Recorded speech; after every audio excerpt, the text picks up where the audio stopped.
Halo teman-teman semuanya, perkenalkan kami dari kelompok 18. Saya Fatur Muhammad Yusuf Prananda dan bersama dua teman saya, Mora Devianti dan Viola Memeru, akan mempresentasikan tentang peran pemimpin dalam sistem komunikasi Indonesia. Langsung saja kita akan membahas materi yang pertama. Saya, Viola Memeru dengan NIM 1901112880 akan memulai materi dengan menjelaskan apa itu pemimpin terlebih dahulu.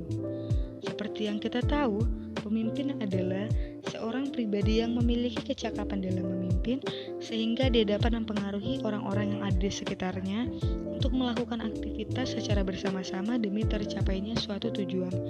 Di sini kita dapat mengartikan bahwa pemimpin adalah seseorang yang mampu menuntun, mampu membimbing, serta mampu mengajak orang-orang yang ada di sekitarnya untuk melakukan kegiatan demi mencapai tujuan yang sudah dirumuskan secara bersama-sama sejak awal. Nah, dalam statusnya pemimpin terbagi menjadi dua, yaitu pemimpin formal dan pemimpin informal. Pemimpin formal adalah pemimpin yang diangkat dengan sistem yang resmi. Menjadi pemimpin ini harus melalui berbagai macam persyaratan yang rumit dan juga usaha yang ekstra. Nah, sebagai imbalan atas usaha tersebut, pemimpin ini akan dapat merasakan promosi, kenaikan jabatan, dan juga mutasi.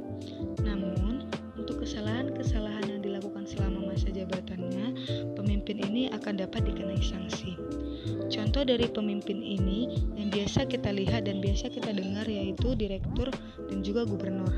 Seperti yang kita tahu, menjadi seorang direktur dan menjadi seorang gubernur bukanlah hal yang mudah, bukanlah hal yang melalui pengakuan semata, namun harus melalui persyaratan yang sulit dan juga usaha yang luar biasa. Yang kedua ada pemimpin informal. Pemimpin informal adalah pemimpin yang diangkat dengan sistem yang tidak resmi, hanya sebatas memiliki keunggulan tertentu, entah itu keunggulan psikologis atau yang lainnya.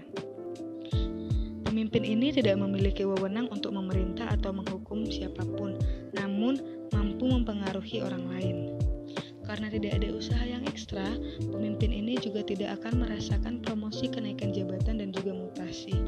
Namun, untuk kesalahan-kesalahan yang dilakukan selama masa jabatan, pemimpin ini juga akan dapat dikenai sanksi. Namun, kebanyakan sanksi-sanksi tersebut lebih berupa sanksi sosial. Contoh dari pemimpin ini adalah ulama dan tokoh masyarakat. Peran pemimpin dalam sistem komunikasi menurut Stephen Covey terbagi menjadi 3, yaitu yang pertama perintis atau pathfinding. Sebagai seorang pemimpin, menurut Stephen Covey, pemimpin harus memiliki kemampuan untuk menunjukkan jalan mana yang harus ditempuh oleh anggotanya, seperti mengarahkan anggotanya untuk berjalan di atas visi dan misi yang sama dengan apa yang diharapkan oleh organisasi agar tercapai tujuan yang telah dirumuskan dan dicita-citakan bersama-sama. Contoh dari fungsi ini adalah Wali Kota Malang memberikan perintah kepada Satpol PP untuk membongkar pedagang kaki lima yang ada di pinggir jalan demi menjamin kenyamanan warga dalam beraktivitas.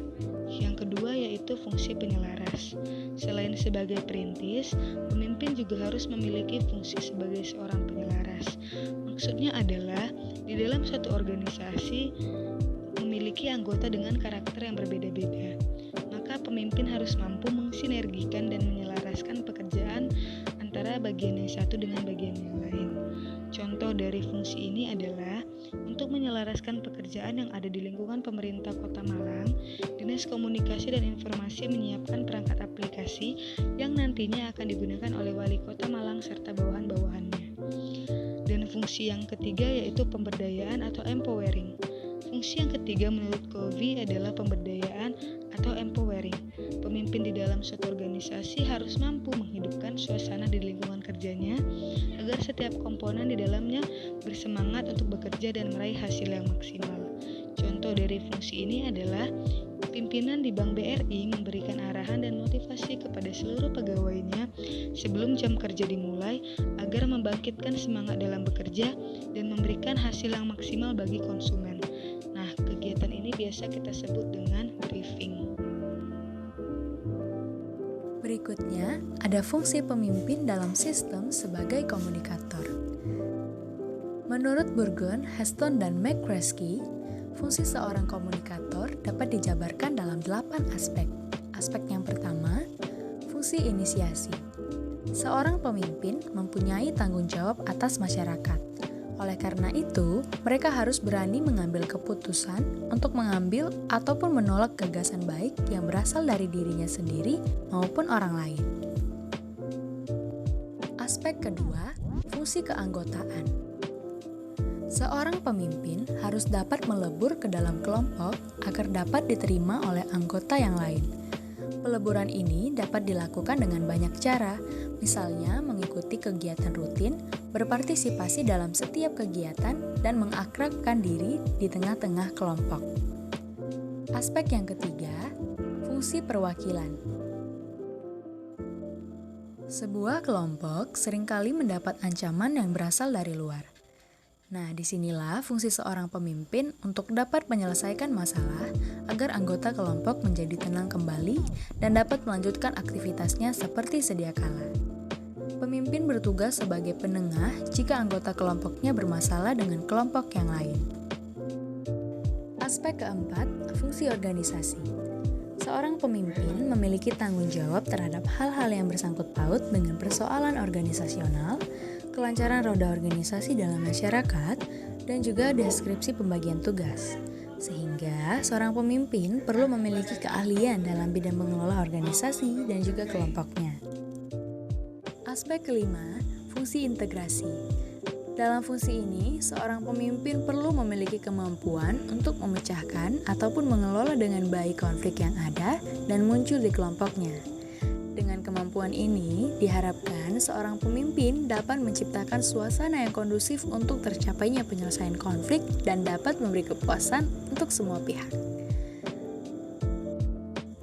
Aspek keenam, fungsi manajemen informasi internal, di mana seorang pemimpin juga harus dapat menjadi penghubung ataupun sarana berlangsungnya komunikasi di dalam kelompoknya.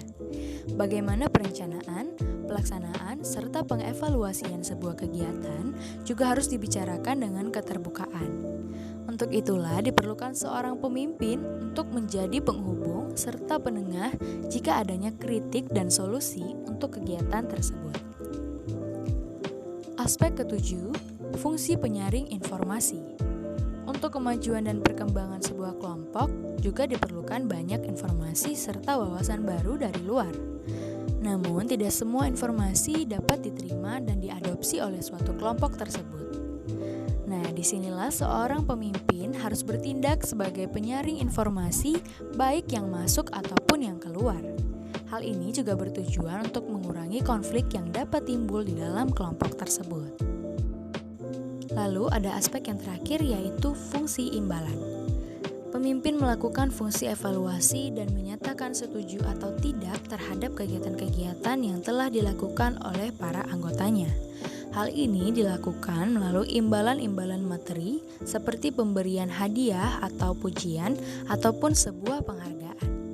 Kekuatan reward ini juga terbukti sangat efektif untuk meningkatkan mutu masyarakat. Terakhir yaitu tentang audit komunikasi sebagai penunjang peran pemimpin komunikasi. Audit komunikasi juga dilaksanakan untuk tujuan meninjau efektivitas komunikasi serta tingkat kepuasan komunikasi yang ada di berbagai tingkat kerja dalam organisasi. Fokus utama audit komunikasi sendiri adalah untuk mengevaluasi sistem komunikasi internal yang menekankan aspek-aspek berikut seperti penilaian kualitas informasi yang mengalir dalam organisasi, jalinan hubungan di berbagai tingkat anggota kerja, umpan balik kinerja, lingkungan komunikasi, dan keterlibatan bawahan dalam proses membuat keputusan. Berikut materi yang dapat kami sampaikan tentang peran pemimpin dalam sistem komunikasi. Akhir kata, kami ucapkan terima kasih.